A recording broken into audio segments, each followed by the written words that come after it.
Hey everybody. So today I just wanted to have a discussion about Star Wars Bandai kits. I just started modeling not too long ago, about a year and a half ago, and in that short time I've learned a few things. One of them being that snap tight kits are ones that you don't need glue, and they're really entry level beginner type of kits that if you want to make it look good, you still gotta put a little bit of putty in there and some really good glue, and so it's not perfect, but it's easy. And I've always liked the ones that you make so that they look good, and so I've learned a little bit about putty filling and using glue and sprue glue and all that kind of stuff. So, and I'll also say that I love Star Wars. I've loved Star Wars since it came out in '77. So I hadn't really gotten into buying these until recently. One, because I knew that these were quote unquote snap tight kits, and I didn't really, I wasn't that enthralled about getting snap tight kits. I was like, why are they snap tight, and two, why are they such small scale? Most of the ships, the fighter ships are 1/72 scale. So why would they do that? Why it's so small? Kind of like a sort of bigger size, 1/48 scale, that type of thing. So I really didn't get into it that much. I did see a Y-wing on the shelf about a year ago. I did buy it, and I didn't touch it. And so, one, I'm glad I bought it, because you can't even find a Y-wing anywhere on eBay unless you want to spend a lot of money. And two, I wouldn't have done it justice if I would have tried it a year ago.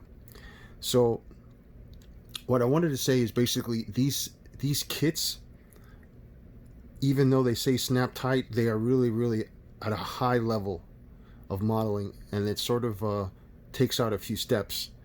So, for example, let's talk about the first one I ever bought and put together was Darth Vader's TIE Fighter. Okay, now this one, when I put it together, I used glue, and you can use glue, but come to find out, it's not necessary. I did not have to glue these parts together. And unfortunately, I glued one part too many, because the bottom part here is supposed to be removable for me to be able to use the stand that it came with. So right now, I can't use the stand that it came with, so that's the default that I got. Okay? So that was my mistake. Now, I didn't paint this one. I did go in recently and put a little bit of a wash and a little bit of the panel accents, so it gave it a whole new dimension of detail. So that's pretty awesome.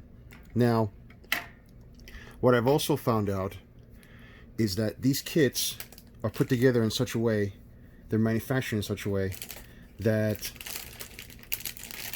well, let me show you here. This is here's another kit. Here's a manual. Oh, and all these manuals are in full color. At least the front and the back are. So very, very nice, very, very nicely done, very detailed. And these models themselves are very, very detailed, which you'll see, if you look at other videos. But this kit is a double kit. This came with two TIE Fighters. I'm sorry, two X-Wings. One at the 172 and one at a 144. Okay, so this is a double pack, which is nice. Now, what I found out, what I've realized, is when you get the kit, and each kit comes with both decals and stickers. So, but what I found out is that with very few exceptions, like let's say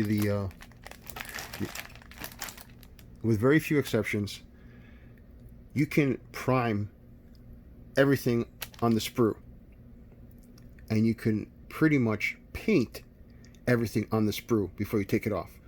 Now, there are a few exceptions, like for example in this kit, the main body parts, the long body parts, those you're going to want to have to trim off and put that on a stand and then paint those. But you can certainly prime everything. But everything is made in such a way, they manufacture these in such a way that most of the sprue connections to the tree are hidden once you put it together. So I spent a lot of time the first one sanding away the sides where I cut them free from the tree, and it wasn't necessary.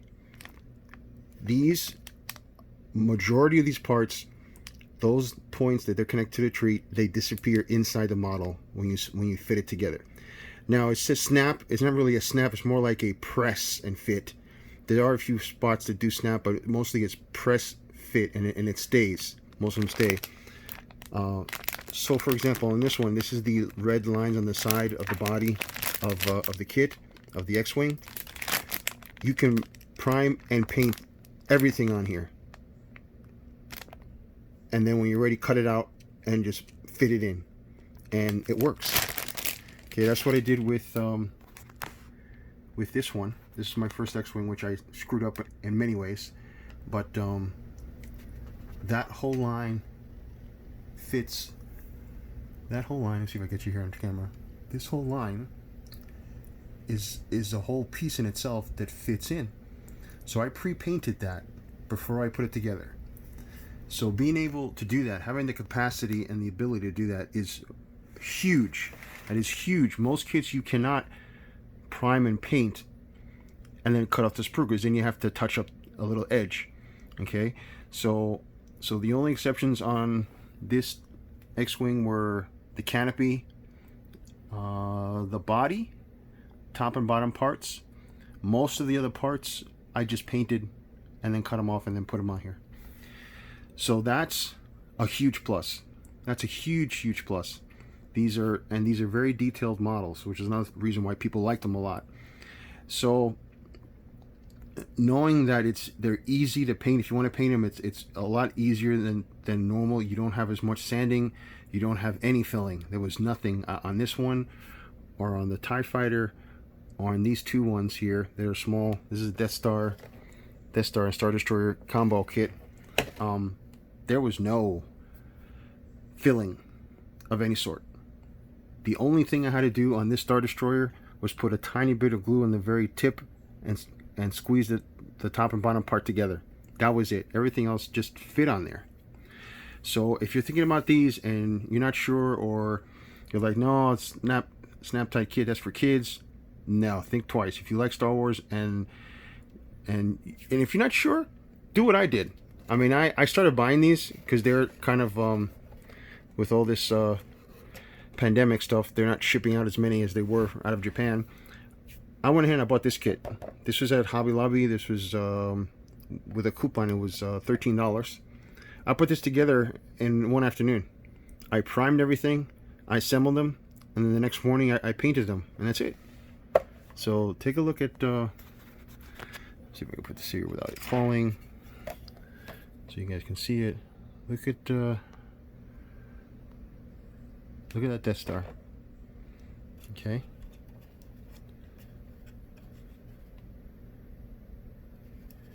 Came with the stand. It came with a clear stand. I used the solid ones. I'm going to use the clear stand for something else. I'm going to have a bunch of other videos on these Star Wars kits coming up, so you'll see what I have in plan for some of these. Okay. And the Star Destroyer. And I haven't put a wash on these yet, so I still got to do that. Bring out a little bit more detail. But these are really nice. These are really nice. So if you're not sure if you like these or not, buy an inexpensive one, usually a 2-pack kit, or even they have a 1/44 scale X-Wing for like $10. Pick it up and put it together and see what you think. But you know, I would have definitely have done this much better if I would have known what I know now. And on the X-Wing, I did make a couple of mistakes. Oh, and here, this brings up something else, okay? One thing about these kits, if you're trying to press two pieces together and they don't go together, guess what? They don't go together. Because these kits, if you're off, it tells you, because you should be on the left side instead of the right side, something like that. The kits are meant to put together. I went ahead and I cut the holes on the inside of the wings here to make some pieces fit, and that was really dumb of me because I didn't need to do that. I just obviously had the wrong piece in my hand for the wrong part. So these pieces fit. they fit. If they don't fit, you're doing something wrong. You're putting it in the wrong way, or you have it on the wrong axis. Now, it is confusing because this quad engine, quad wing configuration, it's hard to tell if you're upside down or not when you're putting it together. There's you know, so you have to sort of pay attention more than I did.